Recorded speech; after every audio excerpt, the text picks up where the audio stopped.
The Golden Note wasn't just any restaurant in downtown Chicago. It was where dreams came alive every evening through the melody of its grand piano.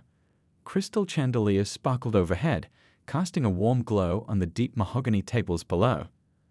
The sweet scent of freshly baked bread mixed with the aromatic coffee that filled the air, creating an atmosphere that made every visitor feel special. Among the bustling wait staff, there was one waitress who stood out, though not in the way you might expect. Lali Chen moved through the restaurant with a grace that seemed almost musical, carrying plates and taking orders with a gentle smile that never wavered, even on the busiest nights. Her long black hair was always neatly tied back, and her uniform was spotless, small details that show she took pride in her work, no matter how some customers looked down on her profession. What made Lily different wasn't visible to the eye. It was something she kept hidden away, like a precious jewel tucked inside a drawer. None of her coworkers knew that her fingers, now carrying trays of steaming pasta and chilled wine, once danced across piano keys in concert halls. She never mentioned how she used to make audiences hold their breath as she played, or how music magazines once praised her as a rising star. The restaurant's regular customers had grown fond of Lily over the past year. She remembered their usual orders, asked about their children, and celebrated their small victories with genuine joy. Mr. Thompson, an elderly gentleman who came in every Tuesday, always said her smile reminded him of his late wife, warm and real, never forced. That evening, the Golden Note was especially busy. The weekend crowd filled every table, the conversations creating a pleasant hum that mixed with the piano music. Robert, the regular pianist, was playing a gentle melody that floated through the air like a peaceful dream. Lily watched him occasionally as she worked, her heart beating in time with the music. Sometimes, when no one was looking, her fingers would move slightly, matching the notes in perfect rhythm. The kitchen was chaos, as it always was during the dinner rush. Chefs called out orders, plates clattered, and servers rushed back and forth like dancers in a complicated ballet. But Lily stayed calm, helping newer servers when they got overwhelmed and smoothing over small mistakes before customers could notice. Her section of the restaurant ran like a well-oiled machine, each table getting the attention they needed at just the right moment. "Table 12 needs more bread," called out Mike, one of the younger servers who often looked to Lily for guidance. She nodded, already heading to the bread warmer. As she arranged the fresh rolls in a basket, she hummed quietly to herself, a habit she'd never quite broken, even after leaving music behind. The night was going smoothly until Robert, the pianist, started looking uncomfortable. His playing, usually crisp and confident, began to falter. During a break between songs, he rushed to the manager's office, his face pale and worried. Lily overheard him saying something about feeling sick, about needing to go home. She felt a twinge of concern, not just for Robert, but for the restaurant too. The live piano music wasn't just background noise. It was part of what made the Golden Note special. As she refilled water glasses and cleared plates, Lily couldn't help but notice how the atmosphere changed when the piano fell silent. Conversation seemed louder, less intimate. The clinking of silverware became more pronounced. Something magical was missing, and everyone could feel it. Little did Lily know that this ordinary evening was about to become extraordinary. As she carried a tray of desserts to a family celebrating a birthday, she had no idea that her carefully guarded secret was about to be revealed. The next few hours would change everything, not just for her, but for everyone in the restaurant. Through the front doors, a group of people had just walked in, led by a man whose reputation preceded him wherever he went. His presence would set in motion a chain of events that would force Lily to make a choice: stay hidden in the shadows or step into the spotlight she'd left behind years ago. The glass doors of the Golden Note swung open, bringing with them a gust of cold air and the unmistakable presence of David Parker. Everyone in the restaurant business knew about him, the real estate mogul who'd made his fortune buying and selling luxury properties across the city. His reputation for being difficult preceded him like a storm cloud. Parker stood in the entrance, his tailored suit probably worth more than what most of the staff earned in 3 months. Behind him, 5 other people clustered like well-dressed shadows, business associates hanging on his every gesture.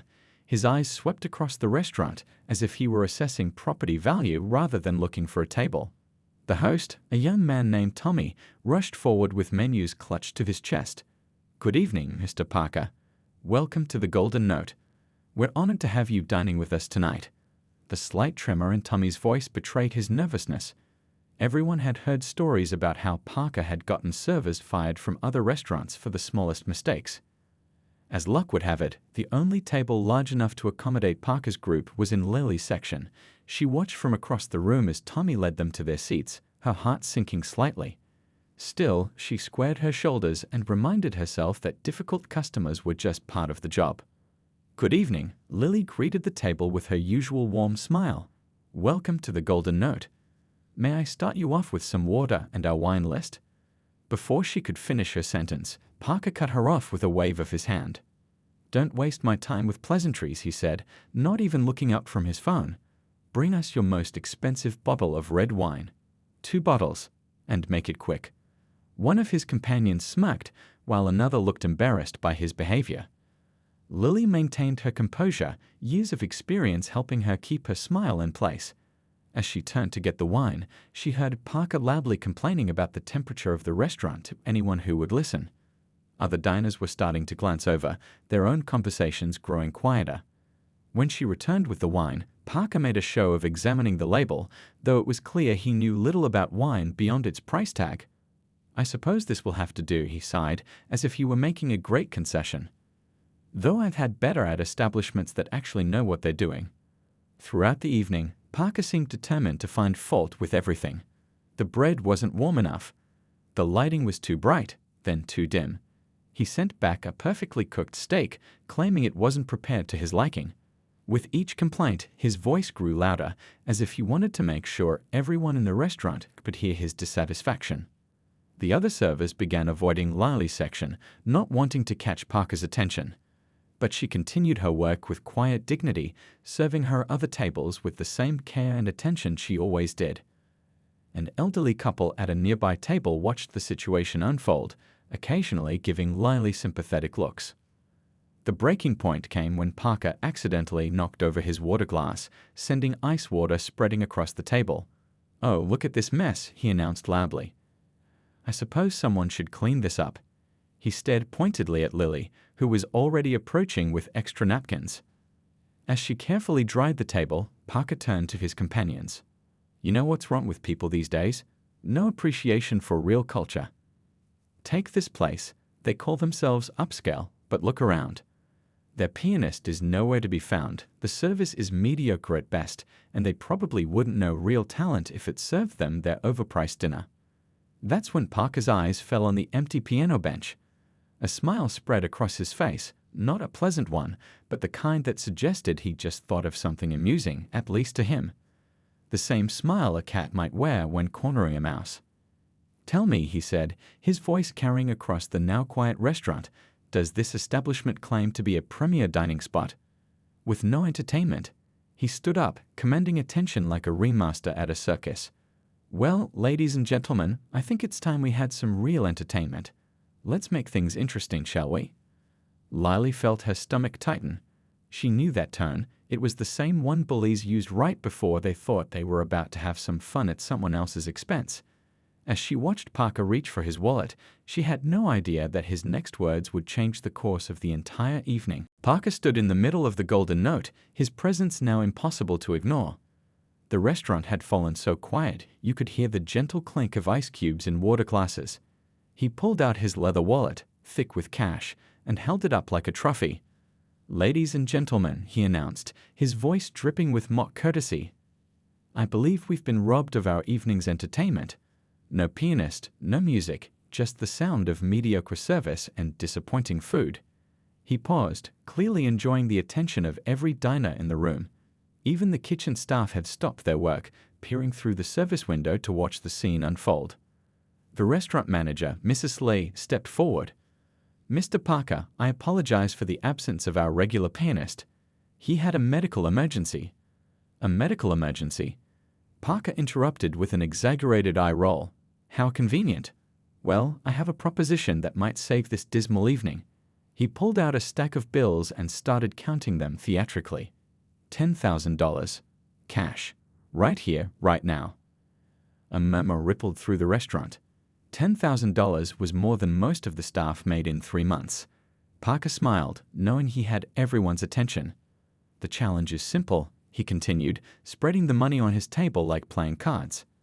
Any server in this restaurant, any one of these hard-working people carrying our plates and filling our glasses, can walk right up to that piano. He pointed to the grand piano that sat silent in the corner, its black surface gleaming under the chandeliers. If they can play a classical piece, and I mean really play it, not just plink out chopsticks, the money is theirs. The other diners exchanged uncomfortable glances. Everyone could see this for what it was, not a generous offer, but an attempt to humiliate the staff for his own amusement. One of Parker's companions shifted awkwardly in his seat, staring down at his plate. "Come now," Parker goaded, "surely someone here has some hidden talent? Or perhaps I'm right. Perhaps this place really does just employ people who couldn't succeed at anything more sophisticated." His words hung in the air like poison. Mrs. Lee tried again to diffuse the situation. "Mr. Parker, this is hardly appropriate." "I'll make it even easier," he cut her off again. "It doesn't have to be perfect. Just play something recognizable. Something that proves you people understand anything about real culture." He looked directly at Lily, who was still standing near his table. "What about you? You seem to think you're better than this situation. Can't you give it a try?" Tommy, the young host, was practically vibrating with anger near the entrance. An older waitress named Rose had tears in her eyes.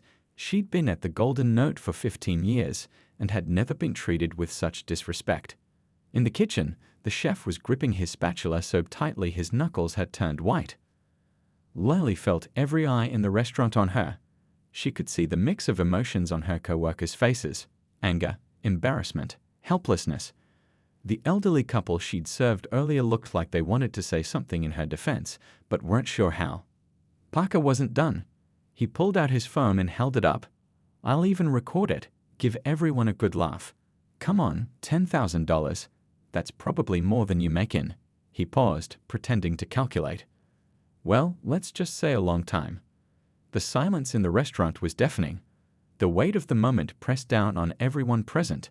This wasn't just about money anymore. It was about dignity, about standing up to a bully who thought his wealth gave him the right to treat people like entertainment. Just then, something shifted in the air. Maybe it was the way the chandelier light caught the piano's surface, or maybe it was the memory of all those years of practice, of concerts, of music that had once filled Lily's life with purpose. She looked at the piano, then at her hands, hands that had carried countless plates but had never forgotten the feel of ivory keys beneath them. The next few seconds would change everything. As Lily took a deep breath, the entire restaurant held theirs, waiting to see what would happen next. As Lily stood there, facing Parker's cruel challenge, memories flooded back like a gentle tide. 3 years earlier, she hadn't been carrying plates or taking orders. She had been preparing for the biggest performance of her life at the National Concert Hall. Her name had appeared in music magazines, and critics had called her the rising star of classical piano. She could still smell the polish of the concert hall's grand piano, still feel the flutter of butterflies in her stomach before each performance. But life has a way of changing our carefully laid plans. One morning, just weeks before her breakthrough concert, she'd received the call that changed everything. Her mother's voice had been weak on the phone, trying to sound brave while explaining that the doctors had found something. The cancer was aggressive, they said. Time was precious now. Without hesitation, Lily had packed up her apartment in New York, putting her dreams in boxes and her career on hold. She'd moved back home to Chicago, where her mother had raised her alone, working 2 jobs to pay for Lily's piano lessons. How could she not do the same for the woman who had sacrificed everything for her? The following months had been a blur of hospital visits, medical bills, and sleepless nights. Their savings drained quickly, and the expensive treatments seemed endless. Lily had taken the first job she could find, waiting tables at the Golden Note. The irony of working at a restaurant with a piano hadn't been lost on her, but it paid the bills, and the flexible hours allowed her to be there for her mother. During those difficult months, the only time Lily played was in the empty hospital chapel late at night, when her mother was sleeping and the halls were quiet. The old upright piano there was out of tune, but it didn't matter. She played softly, her fingers remembering every note of the pieces she'd once performed on grand stages. Sometimes, nurses would stop to listen, not knowing that the gentle music floating through the sterile halls came from the same hands that served their coffee in the hospital cafeteria during the day. Her mother had passed away 6 months ago, but Lily kept her job at the Golden Note. She'd grown fond of her co-workers, who had become like family during her hardest days. They didn't know about her past. She never mentioned it. How could she explain that the same hands that carried their plates had once played at Carnegie Hall? That the girl who memorized their coffee orders had also memorized entire concertos? Every night, after her shift ended, Lily would go home to her small apartment where a digital piano sat in the corner, its keys silent until the neighbors were asleep. Then she would play, her fingers dancing across the keys with headphones on, keeping her passion alive in secret. She played for herself, for her mother's memory, and for the dream she'd put on hold, but never quite abandoned. Some of her old music world contacts still called occasionally, asking when she'd return to performing. Her old teacher in New York had kept her spot open, believing she'd come back eventually. But Lily had found something unexpected in her new life, a different kind of satisfaction in bringing small moments of joy to others, in remembering regular customers' birthdays, in making someone's day better with a kind word or a warm smile.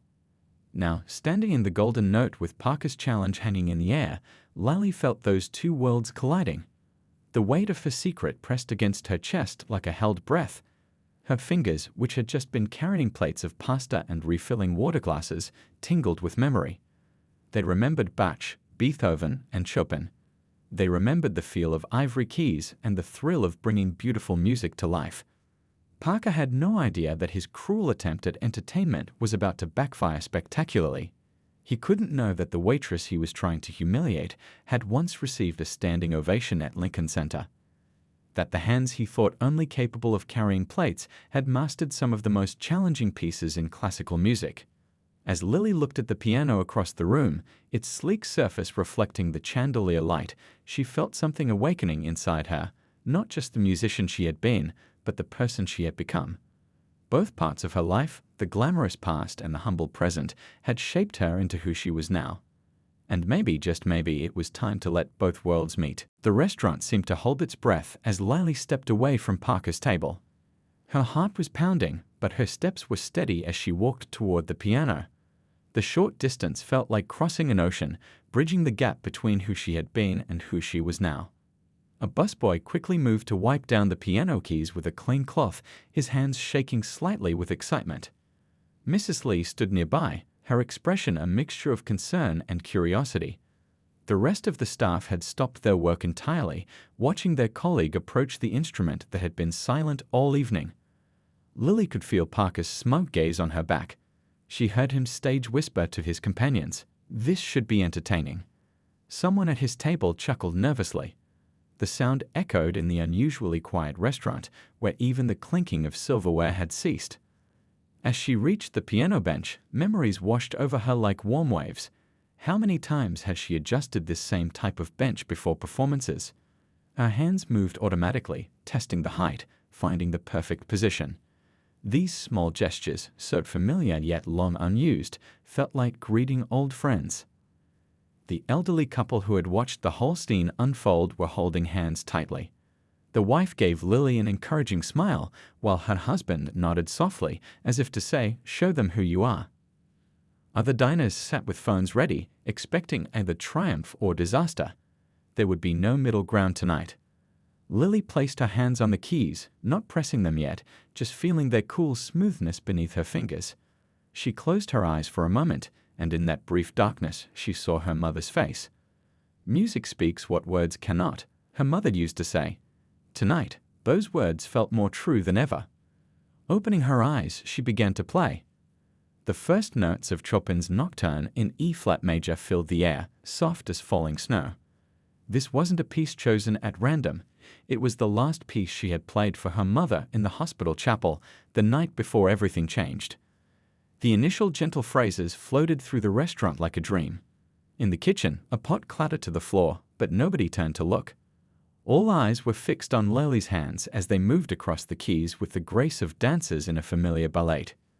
Parker's smirk began to fade as the music grew more complex. His phone, still held up to record what he thought would be a humiliating moment, wavered slightly. One of his business associates leaned forward, wine glass forgotten in his hand, his expression shifting from amusement to astonishment. As Lily reached the first challenging passage, her fingers flew across the keys with perfect precision. The music swelled and soared, filling every corner of the golden note with its beauty. Years of practice, thousands of hours at the piano, all came rushing back. Her hands remembered every note, every subtle change in tempo, every delicate shift in dynamics. The other servers stood transfixed. Rose, who had worked with Lily for months, pressed her hands to her mouth in amazement. Tommy, the young host, was recording everything on his phone, his hands trembling with excitement. In the kitchen, the chef had stepped out to listen, still holding a spatula, his eyes wide with wonder. Through it all, Lily remained lost in the music, letting it flow through her like a river finding its path to the sea. This wasn't just about proving Parker wrong anymore, it was about reclaiming a part of herself she had tucked away. Each note was a statement, each phrase a declaration. This is who I am. All of who I am. As she approached the piece's most challenging section, she could feel the tension in the room rising. This was the part that had challenged even seasoned pianists, the part that had won her standing ovations in concert halls. Her fingers danced across the keys with impossible speed and grace, drawing gasps from those who understood just how difficult this was. Parker's face had turned an interesting shade of red. His phone had lowered to his lap, forgotten. The other diners were completely still, many with tears in their eyes, as they witnessed something extraordinary happening in this ordinary restaurant on what had started as an ordinary evening. The music continued to build, each note perfect, each phrase shaped with the expertise that only comes from years of dedicated study and practice. This wasn't just a waitress playing the piano. This was an artist reclaiming her stage, even if that stage was now in a restaurant instead of a concert hall. As the piece reached its emotional peak, the chandelier lights seemed to shimmer in response to the music. The entire restaurant had been transformed into a concert hall, and everyone present knew they were witnessing something they would remember for the rest of their lives. The humble waitress they had barely noticed was revealing herself to be someone extraordinary, and nothing would ever be quite the same after this night. The music flowed through the golden note like liquid gold, filling every corner with its magic. As Lily's fingers danced across the keys, the transformation in the restaurant was incredible to watch. Forks stopped halfway to mouths. Conversations died mid-sentence. Even the kitchen staff stood frozen, pots quietly simmering behind them. Parker's face was a study in changing emotions. His smug smile had vanished the moment Lily's fingers touched the keys. Now, as she played through the most challenging passages of Chopin's piece, his expression shifted from disbelief to embarrassment to something that looked almost like awe. His phone, which he'd held up to record what he thought would be a humiliating moment, slowly lowered to his lap. One of Parker's business associates, a woman in a blue suit, leaned over and whispered, "Isn't this the piece that won the international piano competition last year? The one even professional pianists struggle with?" Parker couldn't answer. He just sat there, his mouth slightly open, watching his carefully planned mockery turn into something entirely unexpected. The elderly couple who had witnessed Parker's earlier behavior were now holding hands, their eyes closed as they swayed gently to the music. The wife had tears streaming down her face, but she was smiling. Nearby, a young child who had been fidgeting throughout dinner sat perfectly still, mesmerized by the way Lily's hands moved across the keys. Mrs. Lee, the restaurant manager, stood by the kitchen door with both hands pressed to her heart. In her 20 years of running the Golden Note, she had never heard their piano sing like this. Even Robert, their regular pianist who had called in sick, couldn't make it sound this way, like it was telling a story of triumph over adversity, of beauty hidden in unexpected places. Tommy, the young host, had pulled out his phone and was live streaming the performance. Comments were already pouring in from viewers around the city. Who is she? Where did she learn to play like that? I need to visit this restaurant. The Golden Note was about to become famous for more than just its food. In the kitchen, the chef wiped tears from his eyes with his apron, not caring who saw. Rose, the veteran waitress, beamed with pride like a mother watching her child graduate. The other servers stood in awe of their colleague, suddenly seeing her in a completely new light. The same hands that had helped them roll silverware and carry heavy trays were creating something extraordinary. As Lily approached the piece's most challenging section, a part that had challenged her even in her competition days, the entire restaurant seemed to hold its breath. Her fingers flew across the keys with impossible precision, each note crystal clear and perfectly placed. The music swelled and soared, filling the space with emotion that no one present would soon forget. A wine glass clinked as one of Parker's associates set it down too quickly, caught up in the moment. The sound barely registered. Everyone was too entranced by the performance. Even the street noise from outside seemed to have faded away, as if the whole world was pausing to listen. Parker's face had turned a deep shade of red. His attempt to humiliate a server had instead revealed a world-class musician. Every note she played seemed to strip away another layer of his arrogance, replacing it with the uncomfortable realization of how wrong he had been. His companions were no longer paying any attention to him. Their eyes were fixed on Lily, their expressions a mixture of amazement and respect. Other diners in the restaurant had begun using their phones to search online, typing in questions about piano competitions and classical musicians. Soon, someone gasped and showed their phone to their companion. The whispers started. She was a rising star. She performed at Carnegie Hall. Why is she here? The story was beginning to come out, piece by piece, adding another layer of depth to the remarkable scene unfolding before them. Through it all, Lily remained lost in the music, her eyes closed, her body swaying slightly as she played. This wasn't just a performance to win a bet or prove a point. It was a reunion with a part of herself she had kept hidden for too long. The piano keys beneath her fingers felt like old friends welcoming her home, and the music pouring from the grand piano was her heart speaking directly to everyone present. As she neared the end of the piece, the atmosphere in the Golden Note was completely transformed. What had started as an ordinary evening, then turned tense and uncomfortable, had become something magical. A moment that everyone present would remember for years to come. And still, the final revelation was yet to come, as the last notes of Chopin's masterpiece hung in the air like stars. The final note faded into silence, but its echo seemed to linger in the air of the Golden Note. For a moment, no one moved, no one spoke. It was as if everyone was afraid to break the spell that had fallen over the restaurant. Then, like a wave breaking on the shore, the applause began. It started with the elderly couple who rose to their feet with tears in their eyes. Within seconds, the entire restaurant had joined them in a standing ovation. People who had come in as strangers were now turning to each other, sharing smiles and amazed looks. The kitchen staff emerged from their stations, still wearing their aprons, clapping with such enthusiasm that their hands must have hurt. Parker sat frozen in his chair, the color still high in his cheeks. The stack of money, the $10,000 he'd laid out as bait for his cruel game, lay forgotten on the table. His business associates were all standing, joining in the applause, carefully avoiding his eyes. The woman in the blue suit was openly wiping tears from her face. Mrs. Lee made her way through the crowd to the piano, her normally composed face glowing with emotion.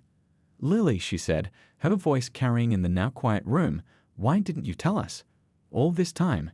She gestured at the piano, then at the restaurant, seemingly at a loss for words.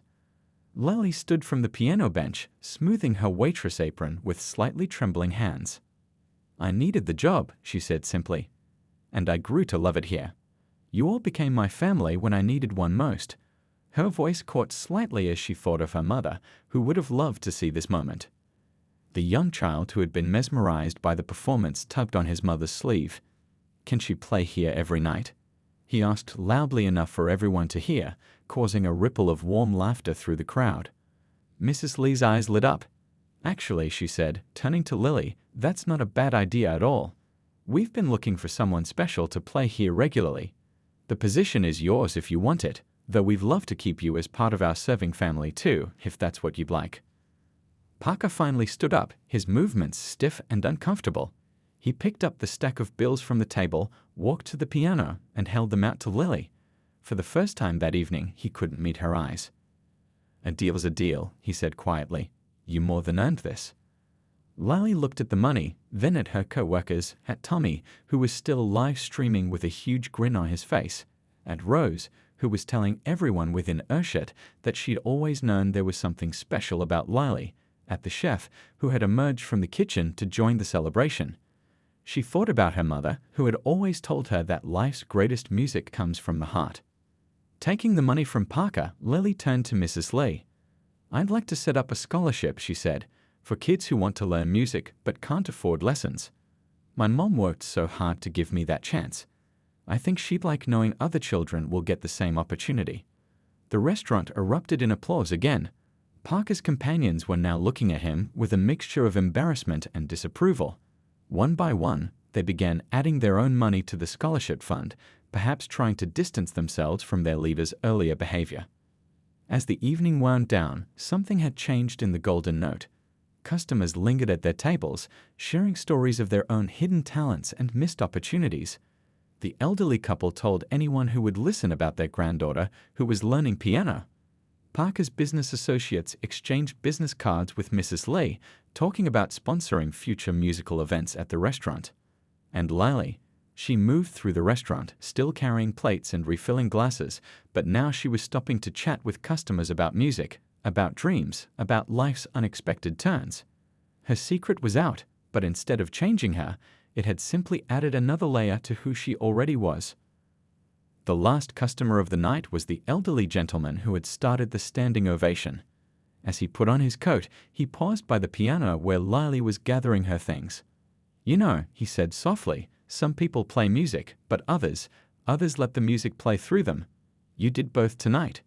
You showed us that beauty can hide in plain sight, and that sometimes life's greatest moments come when we least expect them." As Lily locked up the restaurant that night, she could still feel the keys under her fingers, still hear the applause, still see the faces of everyone who had shared in that magical moment.